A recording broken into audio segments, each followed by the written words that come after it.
오늘 우리 함께 읽고 은혜 나눌 말씀은 고린도후서 2장 12절에서 17절까지 말씀입니다. 고린도후서 2장 12절로 17절까지 말씀을 제가 봉독해 드리겠습니다.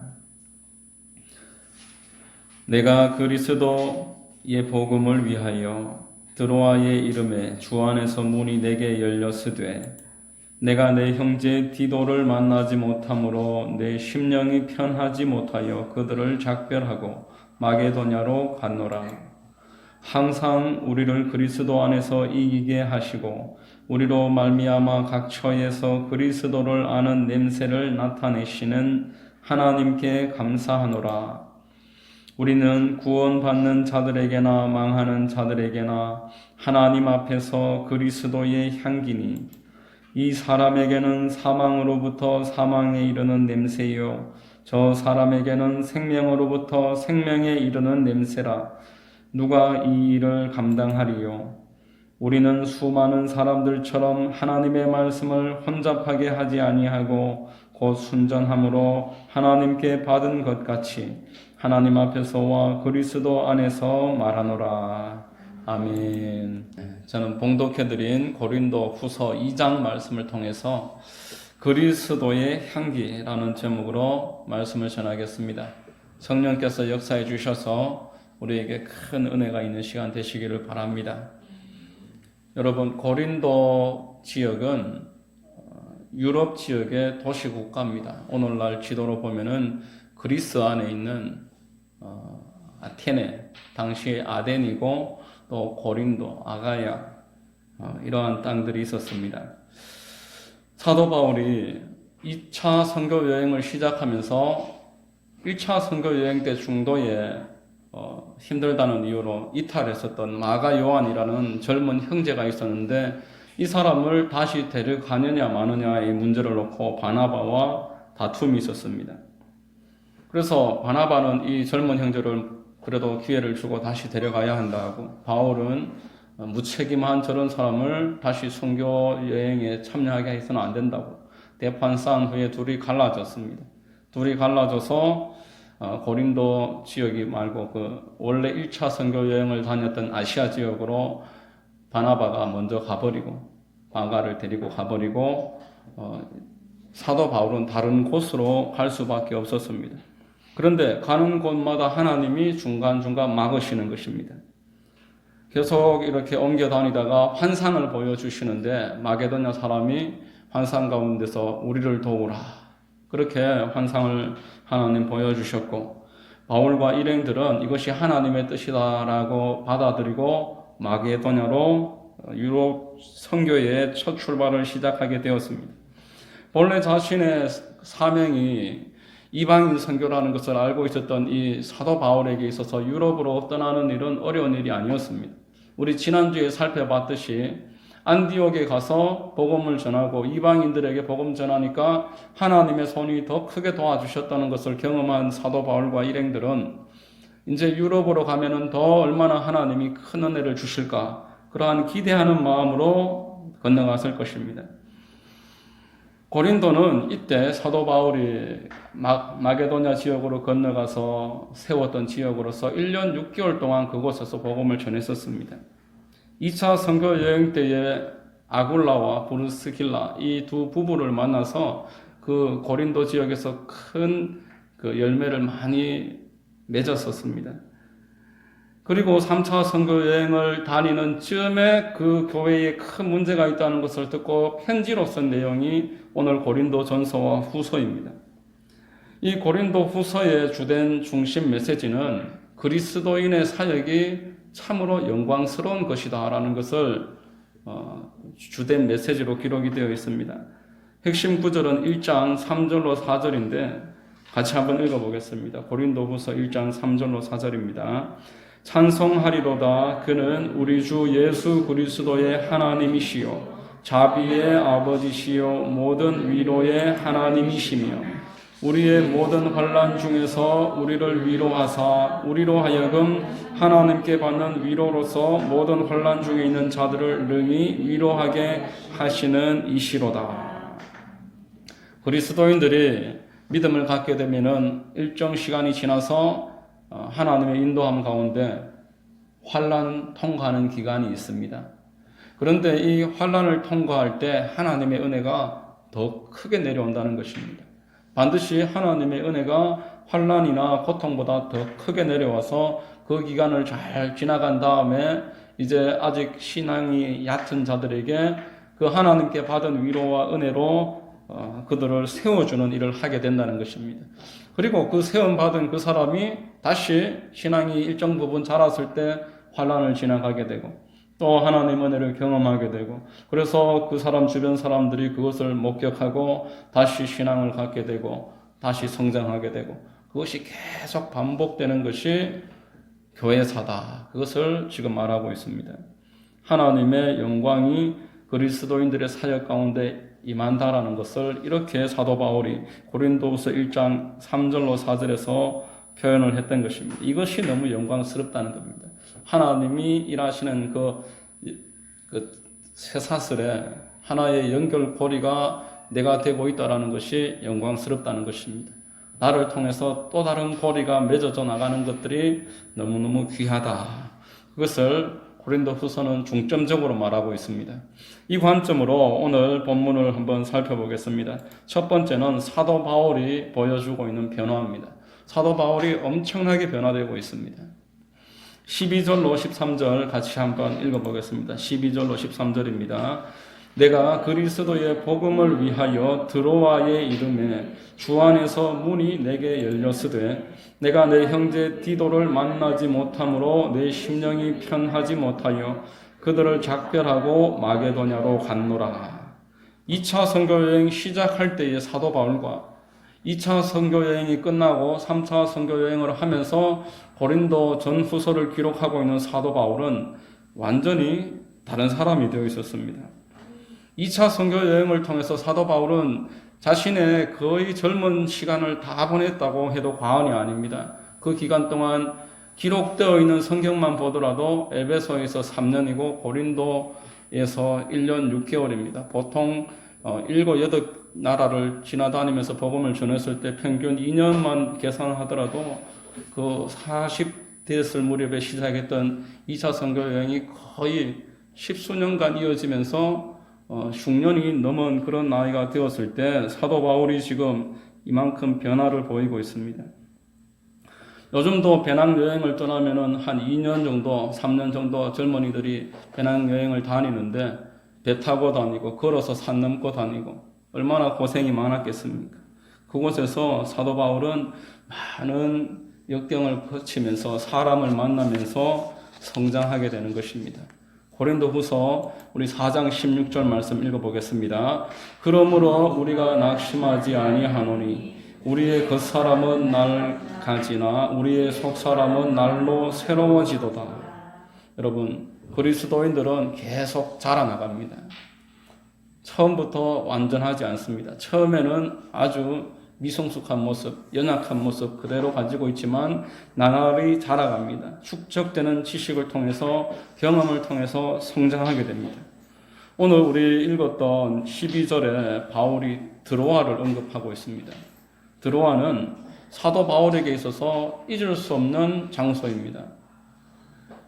2차 선교여행 시작할 때에 자기를 구해주었던 이 바나바, 자기를 사역자로 인도해줬던 바나바와 거기에서 대판 싸웠습니다. 왜냐하니까 마가 요한이라는 그 한 사람 때문입니다. 저렇게 무책임한 사람을 다시 데려갈 수 없다는 바울과 그래도 기회를 줘야 하지 않느냐고 했던 이 평화의 사도였던 바나바와 서로 일치될 수가 없었습니다. 바나바가 볼 때 너무 어이가 없었습니다. 너도 내가 기회를 줘서 지금 같이 사역을 하고 있는데 왜 저 사람에게 기회를 주면 안 되느냐. 사도들은 바울을 거절했었습니다. 한때 교회를 박해했던 바울을 사역자로 받아줄 수가 없다고 해서 아라비아에서 3년 동안 칩거했었고 고향 다소에 내려가서 1년, 2년가량 기간을 그곳에서 낙향에 있었던 바울입니다. 그렇게 젊은 시절을 후송세월을 하고 있던 바울을 바나바가 안디옥 교회로 데리고 가서 우리가 지난주에 봤듯이 그곳에서 같이 일을 할 수 있는 기회를 줬었습니다.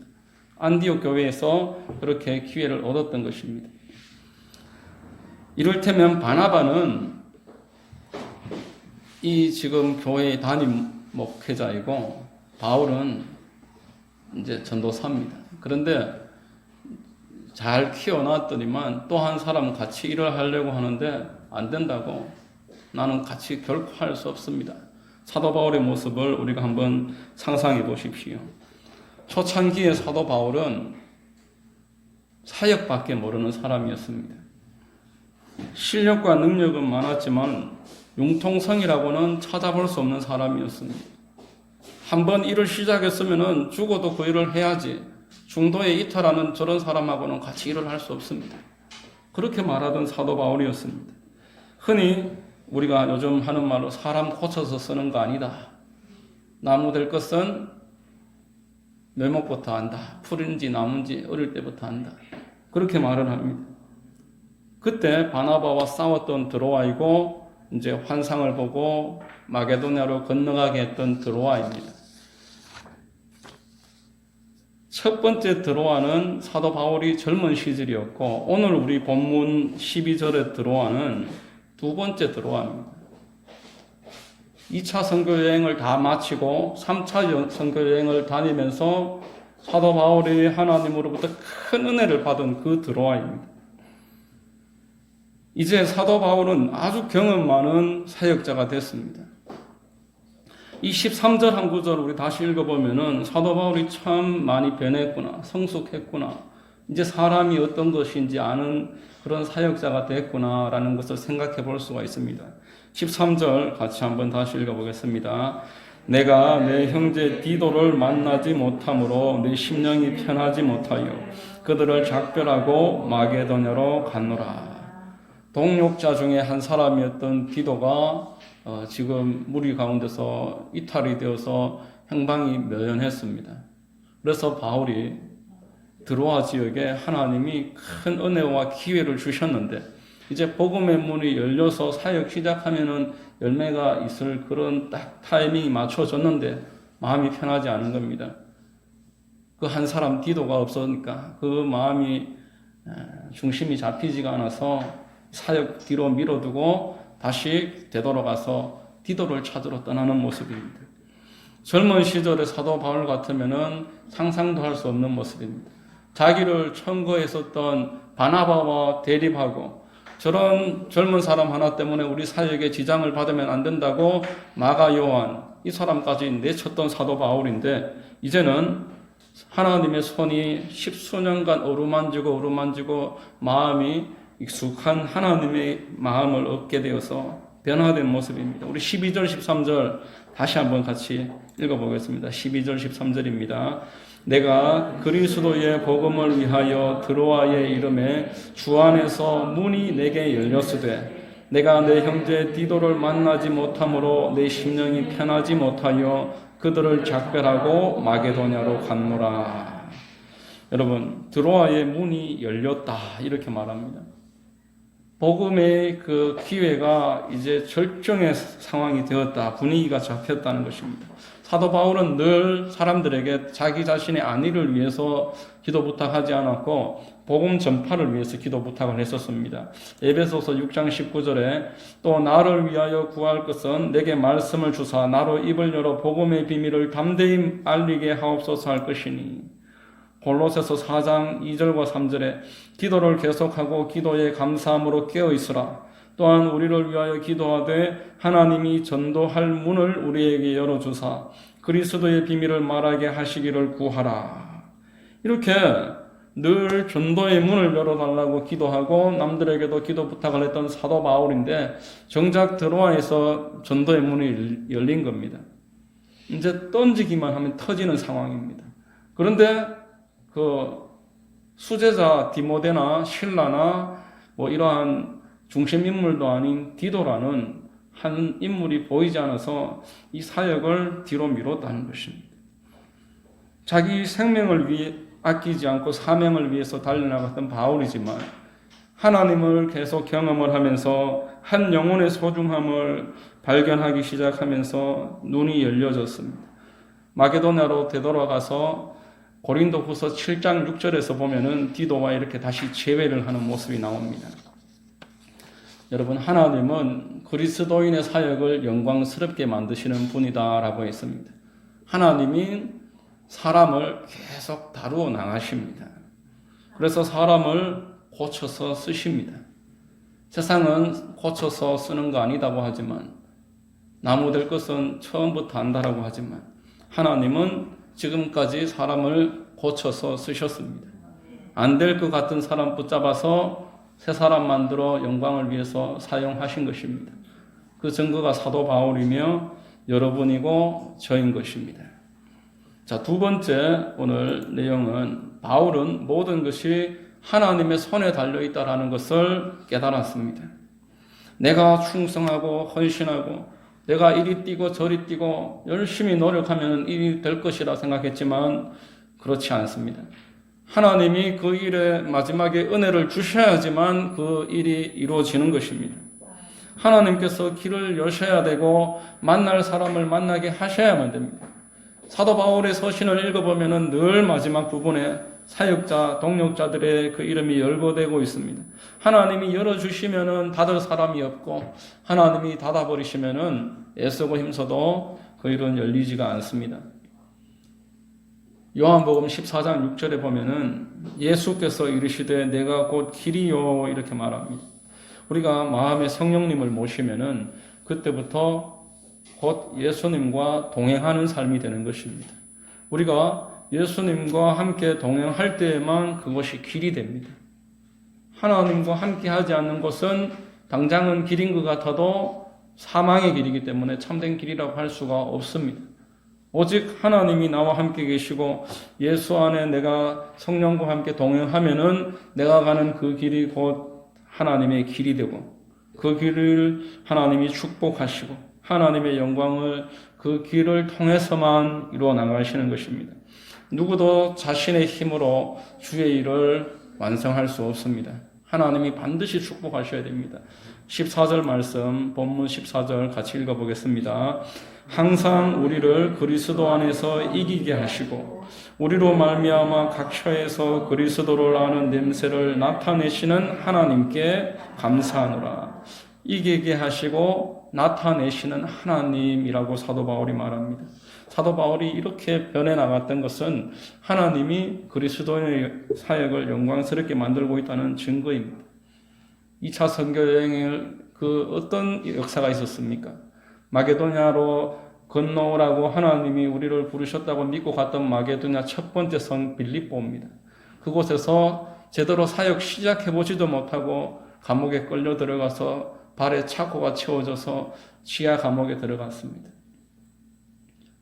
흠칫 얻어맞고 그곳에서 성령께서 은혜를 주셔서 찬송하게 하시고 기도하게 하시니까 하나님이 옥토를 흔들어 주시고 그 자기를 묶어놨던 간수가 회심해서 빌립보 교회의 개척 멤버가 됐습니다. 또 고린도 지역에 갔을 때에도 아굴라와 브리스길라 그 두 부부를 만나서 천군만마를 얻은 것 같은 그런 사역자들, 평신도이지만 그들은 아볼로보다 더 성경에 뛰어난 실력이 있었고 성령으로 충만해서 성령의 역사를 아는 자들이었습니다.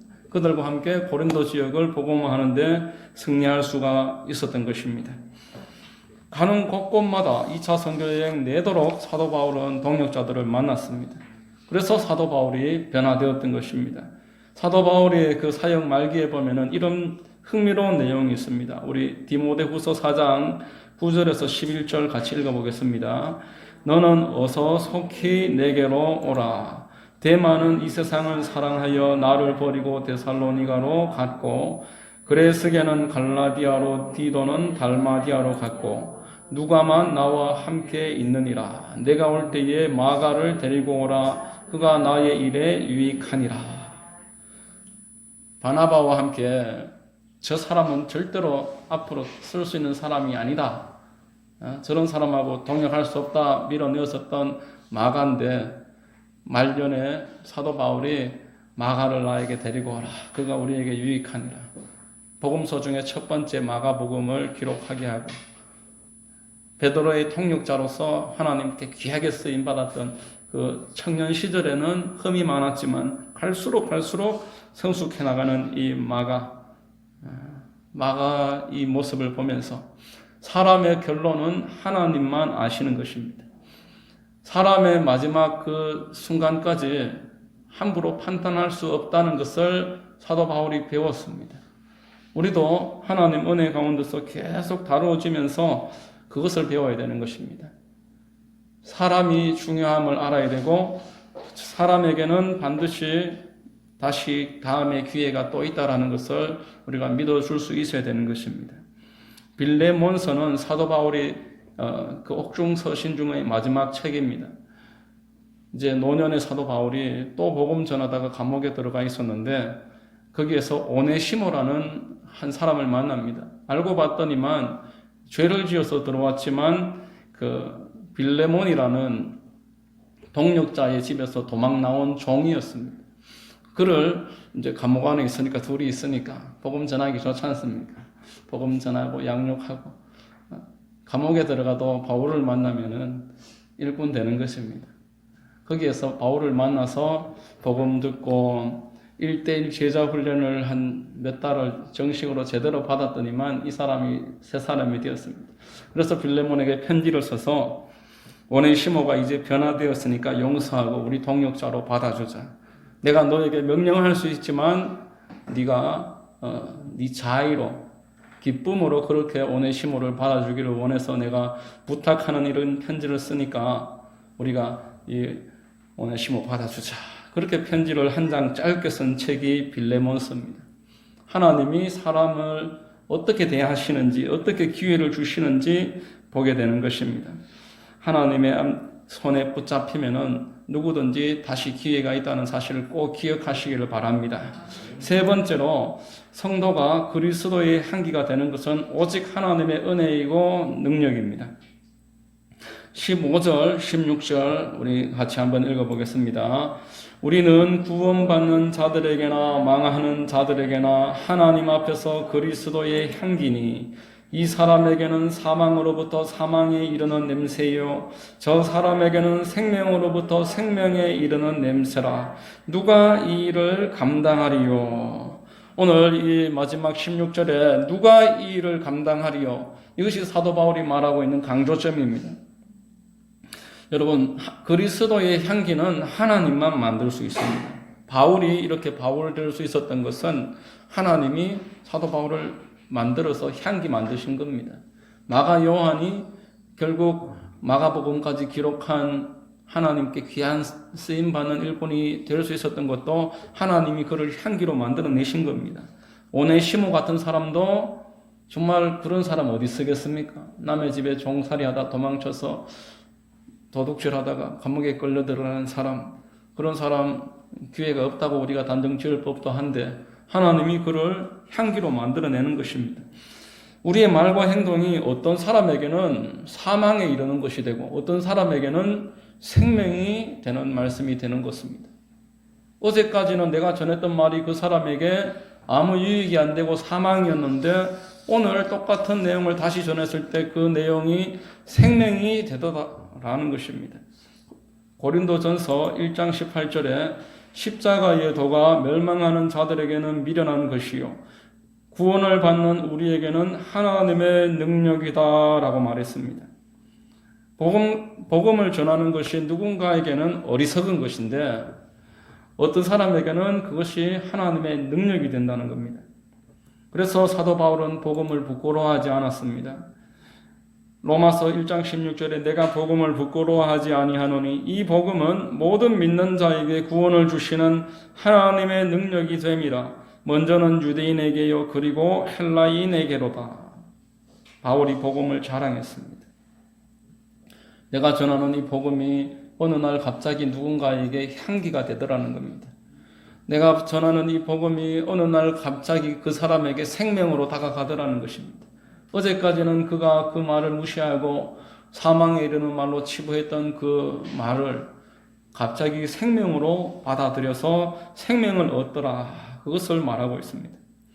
일본의 유명한 그 폭력단체 야마구치kum이라는 그 단체의 중간 보스로서 그렇게 활동을 하던 어떤 남자가 있었습니다.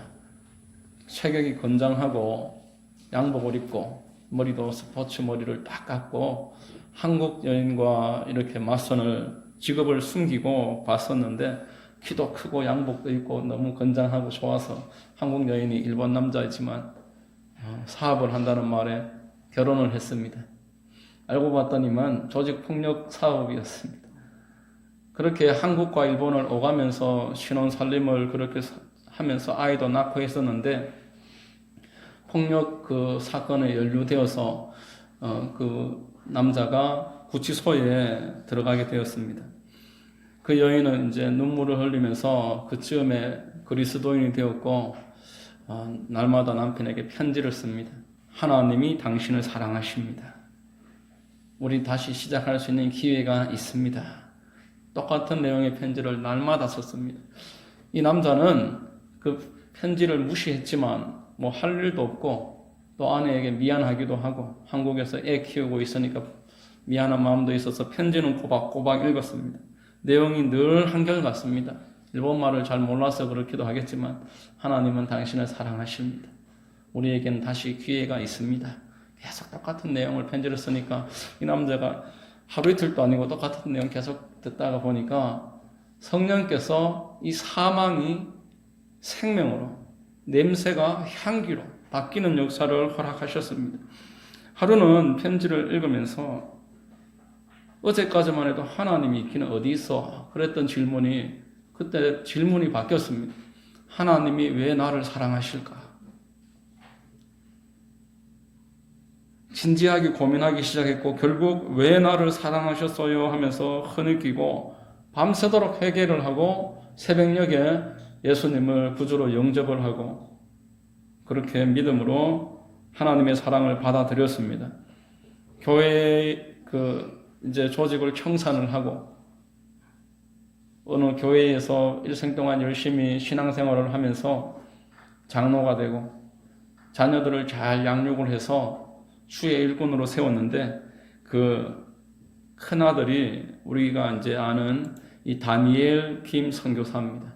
다니엘 김 그 철인으로 유명한 이 선교사님 아버지인데 조직 폭력배였다가 한국 여인이 복음을 편지를 쓰는 것을 계속 듣고 변화되어서 일본에 정말 1%도 되지 않는 일본에서 신앙생활 하는 것은 정말 어려운 일이라고 합니다. 1%도 되지 않는 참 작은 그리스도인들이 있는 지역에서 교회 장로가 되어서 아들이 목회자가 되도록 양육을 하고 딸도 신학대학원을 졸업을 하고 선교사가 되도록 잘 양육을 하고 그렇게 하나님께 쓰임받았던 것입니다. 똑같은 말이 어느 날 갑자기 누군가에게 생명으로 다가간다는 것을 우리가 기억을 하면은 이 복음 전하는 일이 얼마나 귀한 일인지 다시 한번 깨달을 수가 있으실 것입니다. 여러분, 이 일을 누가 감당하겠습니까? 누가 사람에게 사망과 생명을 어느 날 결정을 해줄 수가 있겠습니까? 야쿠자와 같은 그런 직업을 가졌던 자가 어찌 어느 날 갑자기 무릎을 꿇고 하나님의 사랑을 받아들이겠습니까? 우리가 볼 때 기회가 없다고 생각할 수 있는 그 사람이 어떻게 변화될 수가 있겠습니까? 하나님은 그 일을 감당하시는 것입니다. 그래서 사도 바울은 늘 십자가의 복음을 전했습니다. 인간의 수사학이나 어떤 논리와 설득으로 복음을 전하지 않았고 늘 성령의 나타남과 하나님의 능력만을 의지했습니다. 오늘 우리 17절 같이 읽겠습니다. 우리는 수많은 사람들처럼 하나님의 말씀을 혼잡하게 하지 아니하고 곧 순전함으로 하나님께 받은 것 같이 하나님 앞에서와 그리스도 안에서 말하노라. 꾸미려고 하지 않고 논리적으로 설득시키려고 하지 않고 내 힘으로 하려고 하는 것이 아니라 성령님을 의지해서 하나님의 능력으로 그렇게 복음을 전했다는 것입니다. 여러분, 오늘 그리스도의 향기라는 제목으로 말씀을 나누었습니다. 성도는 점점 변해갑니다. 지금 이 모습이 우리의 전부가 아니라는 것입니다. 하나님이 인도하십니다. 그리스도의 향기는 사람이 인위적으로 만들 수 있는 것이 아니라 하나님의 작품입니다. 하나님의 역사로만 가능하십니다. 그저 성도는 하나님이 맡겨주신 이 말씀을 순전함으로 하나님 앞에서 그리스도 안에서 믿음으로 순종하면서 전하기만 하면은 그 다음의 일은 하나님이 하실 것입니다. 똑같은 복음이지만 그 사람에게 어느 날 생명이 되어서 그 사람을 그리스도의 향기로 하나님이 만드실 것을 믿으시기를 바랍니다. 여러분에게 이러한 하나님의 은혜가 늘 가득하시기를 예수 그리스도의 이름으로 축원드립니다. 기도하겠습니다. 좋으신 하나님 감사합니다. 오늘 그리스도의 향기라는 제목으로 말씀을 나누었습니다. 사도 바울이 하나님 손에 붙잡혀서 변화되고 점차 하나님의 능력만을 의지하고 하나님의 향기는 하나님이 하신다는 것을 깨달아가는 과정을 우리가 묵상을 하면서 우리 모두에게도 동일한 은혜가 임하기를 원하오니 하나님 붙잡아 주시고 인도하시고 주의 뜻대로 우리를 사용하여 주시옵소서. 감사드리오며 예수님의 이름으로 기도드리옵나이다. 아멘.